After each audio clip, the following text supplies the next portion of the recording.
Welcome to Heart Dwellers. We are a ministry dedicated to restoring the bride of Christ and preparing her for Jesus' coming. The Lord once said to me, all of my great generals have been heart dwellers. And I realize that that's probably the most important thing in our lives, is to dwell in his heart.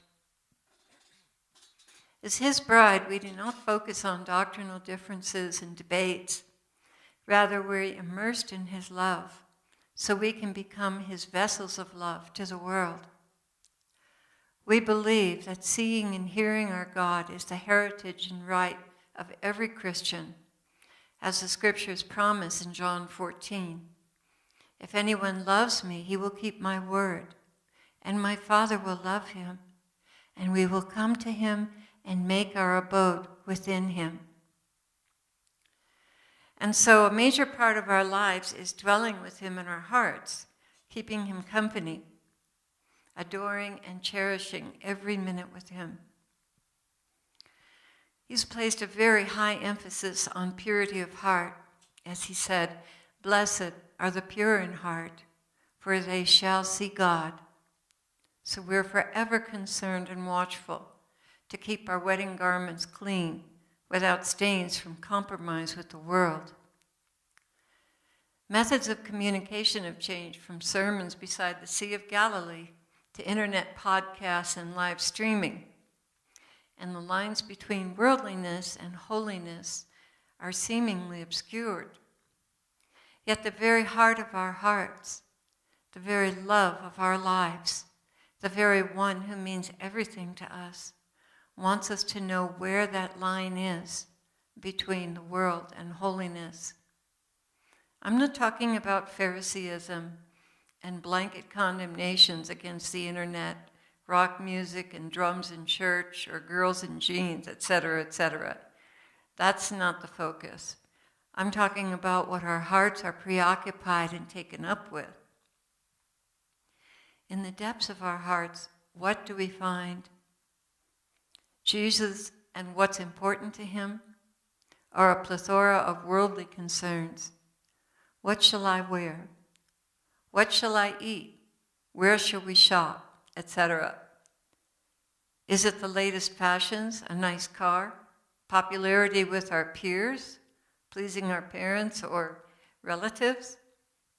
We all have necessities living in the modern world. Tools of communication, travel, learning, and those things, when used for the kingdom of God, are good. What is harmful are endless curiosities and frills. Things like that take life and time that could have been spent for him and for our brothers and sisters who've fallen into the abyss of confusion all around us. If anything is in our hearts that is not useful to Jesus, we are bound to fall short of loving him with the single-minded passion of his bride. Yet, even when we see it, we can't change it. Only he can, with our cooperation. And for it to happen, we must make the decision to give him our all, to turn over to him all the things that are not on his agenda. That's kind of scary, actually. Self-will and our cherished hopes and dreams, we're going to put them on the holy altar of his perfect will and see which of those things really are ordained of him and which things aren't. Really, I think it takes a very brave person to make that decision, to yield all of that to him. But even if we're cowards like me, he'll work with you until you have the strength to actually do that and mean it with all your heart. But we must trust him, for never does he take from us without first considering how we're going to grow closer to him and how it will enrich and benefit us. His standards are not the American dream, that's for sure. His standards are a literal heaven on earth, where righteousness walks the streets, the stores, and the schools. And when people see us, they see something is different. They can't quite put their finger on it, but there's kind of like a sweet fragrance around us that accompanies us, and that's Jesus. If we are pursuing any vain and worldly pastime, we're falling into bondage and hurting ourselves. And the Lord is all about healing and setting us free from bondages. So do we trust him enough to relinquish our cherished and ill-fated agendas into his capable hands? Or do we want to hold on to them and make our own decision about what we're going to spend our life doing and where we're going to be, how we're going to spend our time? Do we really want him in total control of our lives?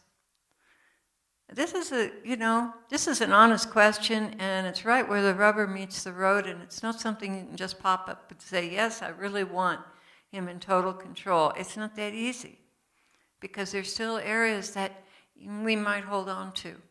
So it's a very serious question when we ask ourselves exactly how much control are we willing to hand over to the Lord?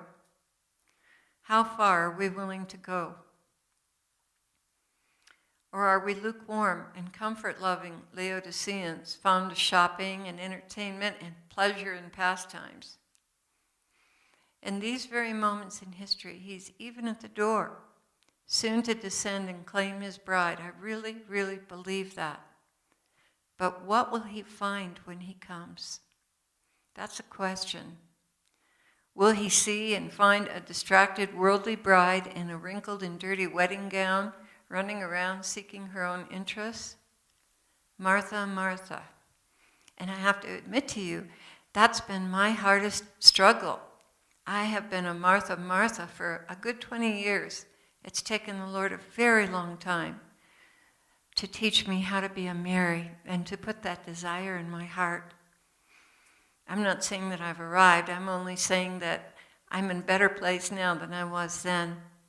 And he's just masterful at getting me in these places. He does it in such innovative and sweet ways. It's really quite amazing to watch him working and separating me from the world. Well, when he comes, will he see this distracted worldly bride in wrinkled and dirty wedding gown, or a bride in pristine attire, passionately on fire, serving him and awaiting the sound of that trumpet? We can't be ready for him on our own. We really and truly, we need the power of God working in our hearts. We need to dwell with him consistently, passionately, and let him be the all-consuming love of our lives. He lives in our heart. All you have to do is immerse yourself in him in your heart. He is there, and he'll teach you how to see him and how to hear him. He's waiting, really only waiting for our consent. Give him an inch, and he'll take a delightful mile. That's one thing about the book that we have on this site, Chronicles of the Bride. It's all about the delights of heaven and the special place that he's prepared for us. My little place in heaven's going to look different than yours, but I guarantee you that it will be the most delightful place you can ever imagine, because we'll have everything that you love there. Well, once we're on the road to freedom from our vain attachments to the world, we'll never want to turn back. Those things are going to seem flat and without luster, without interest, where they used to have such a passionate hold on us before. Why? Well, I have to say it's because we'll have more and more of Jesus. And the more we love him, the more we want him. And the more we see him, the more we love him, the more we want to be with him. And we also can look back on the emptiness of the lives that we once led before. Even if it's in little steps, moving forward in little steps, you can still look back and see the things that he has detached you from, so that you could be filled more with him and less with yourself and things of the world. Well, as far as timing goes, in America right now, we're on the brink of an economic chaos, and I believe this is no accident. We truly have become the lukewarm church that says, I'm prosperous. My closets and freezers are full. I have my savings and retirement, my vehicles. I've got it all together, except the gold that we possess. for the most part, most of us, is not fire-tried. But I believe that soon it will be. The Lord himself is allowing this to reveal that truly we are poor, blind, and naked. I've seen a lot of good Christian people just throwing their hands up and not understanding what's going on. Why, Lord, why have you allowed this to happen? Why have we had so many financial disasters? Well, I believe that he's emptying his bride of all of her worldly attachments. I truly believe that. I'm reminded of a conference I attended with Heidi Baker speaking. She looked over the audience, fell to her knees, and begged Jesus, please don't leave us here. Please visit us. Don't let us stay here in this place. She prayed for all who came forward, and I thought it conspicuous that no miracles took place. Had she prayed that prayer in Mozambique, undoubtedly the blind and the lame would have been raised on the spot. But our blindness, our infirmity, is far more insidious. We don't see our spiritual state. If we observe the little girls the Lord saved from being sex slaves in Africa, if we saw them praying over the blind and deaf and witnessing the miracles that fell upon the people, perhaps then we would see with spiritual eyes that truly we are the blind and the naked, and they are the ones who are rich in fire-tried gold. The grace is the same whether it be Africa or America. So what was different? I believe that we in this country are surfeited in prosperity and wholly taken up with the world. So much so there's little room left for the agendas and grace of God. In Mozambique, the people have nothing, no one but God. Their hunger and emptiness calls out to him, and the graces fill their empty cups to overflowing. But here our cups are overflowing with worldly things, and the graces find no place to land. So what can we do? Well, I know that on my part, I have to empty my heart of all that is not God.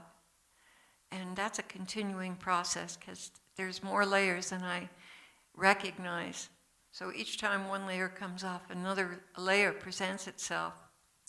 But I believe that with the economic difficulties that are coming, if we work with it and recognize that we're acquiring fire-tried gold, that we'll make some progress in detachment. I believe we'll see ourselves as poor, blind, and naked, and finally we'll realize and recognize what is lacking and do something serious about it, like giving the Lord our very best time and pushing the world out more and more. This is what Heart Dwellers is all about, letting go of the world and its fatal compromises and embracing Jesus with a pure heart. I hope you'll stay tuned with us as we share with you the continuing revelation of the Lord's love and wisdom. On this site, you'll find teachings and inspirations for daily living, music, and our first book, Chronicles of the Bride, in which we share with you some of the delights of heaven, a foretaste that the Lord was so generous to give to us of what he's prepared for those who love him.